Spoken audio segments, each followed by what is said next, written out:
आते हैं चौथे हिस्से पर, अधूरे पर एक साथ।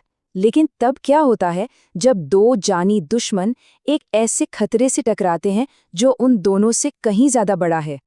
और वो खतरा आया एक भ्रष्ट माइनिंग कंपनी के रूप में। वो सिर्फ नहीं आए, अपने साथ लाए भाड़े के सैनिकों की पूरी फौज, टैंक और ऐसे ऐसे हथियार जो जंगल ने पहले कभी नहीं देखे थे। ये एक ऐसा हमला था जिसका सामना ना तो अकेले विक्रम कर सकता था और ना ही अकेला भैरव। तो सवाल ये उठता है कि जब दुश्मन आपकी आपसी नफरत से भी बड़ा हो तो क्या किया जाए? क्या आप अपने सबसे बड़े दुश्मन के साथ खड़े हो सकते हैं अपने घर को बचाने के लिए?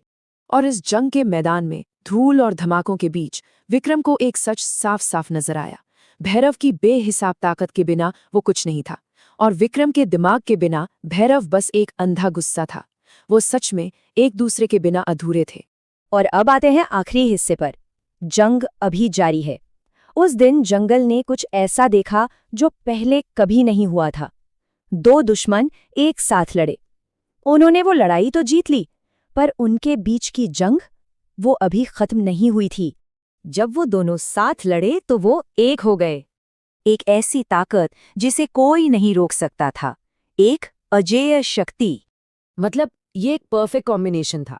विक्रम का दिमाग, वो स्ट्रैटेजी बनाता, सेना के लिए जाल बिछाता, और भैरव की ताकत, वो स्ट्रैटेजी को अंजाम देती, टैंकों को खिलौनों की तरह उठाकर फेंक देती। तो हाँ, उन्होंने वो लड़ाई जीत ली, लेकिन ये कोई दोस्ती नहीं थी, ये बस एक जरूरत थी। जैसे ही खतरा टला, भैरव वापस जंगल के अंधेरे में कहीं खो गया। वे सहयोगी नहीं बने।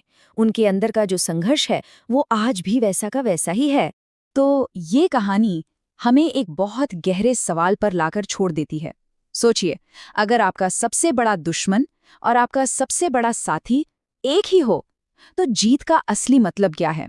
क्या ये एक ऐसी जंग है जिसे कभी जीता भी जा सकता है,